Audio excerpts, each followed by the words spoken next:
বন্ধুরা, আজ আমরা আলোচনা করব এক মহামহিম ভগবান শ্রীরামের জন্মস্থান নিয়ে।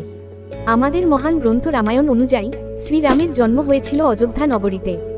অযোধ্যা উত্তরপ্রদেশের সরজু নদীর তীরে অবস্থিত এক প্রাচীন নগরী। অযোধ্যা শব্দের অর্থই হল যা জয় করা যায় না, অর্থাৎ এক অজয় নগরী।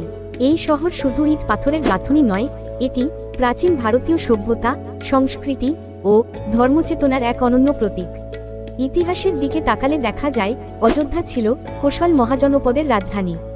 এই কোশল রাজ্যেরই রাজা ছিলেন মহারাজ দশরথ, যার ঘরেই জন্ম নিয়েছিলেন সত্য, ধর্ম ও ন্যায়ের প্রতীক ভগবান শ্রীরাম।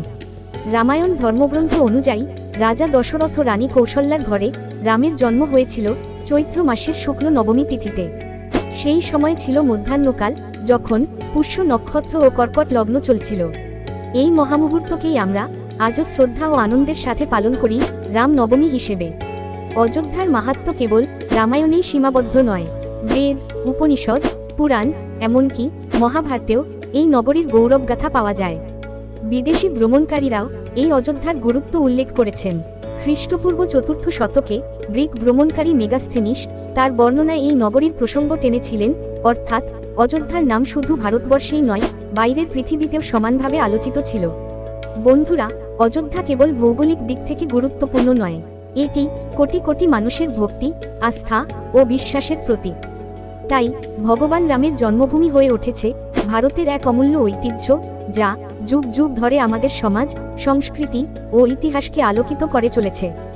বন্ধুরা, ভগবান রাম কেবল অযোধ্যার মানুষের হৃদয় সীমাবদ্ধ নন, তিনি প্রতিটি জীবের হৃদয়, প্রতিটি বিশ্বাসীর মনে অমর হয়ে আছেন। তার আদর্শ আমাদের শিক্ষা দেয় জীবনে সত্যকে আঁকড়ে ধরতে, ন্যায়ের পথে অবিচল থাকতে এবং ভক্তির মাধ্যমে মনকে পবিত্র রাখতে। বন্ধুরা, ভগবান রামের জীবন ও আদর্শ আমাদের জীবনের এক বাস্তব পথপ্রদর্শক। তার চরিত্র আমাদের শেখায় একজন আদর্শ পুত্র কেমন হওয়া উচিত, একজন দায়িত্বশীল রাজা কেমন হওয়া উচিত, আর একজন পরিপূর্ণ মানুষ কেমন হওয়া উচিত। বন্ধুরা, যদি আপনিও বিশ্বাস করেন যে অযোধ্যা কেবল ইতিহাস নয়, বরং আমাদের সংস্কৃতির এক চিরন্তন আলো, তাহলে আসুন আমরা সকলে ভগবান রামের আদর্শকে জীবনে ধারণ করি।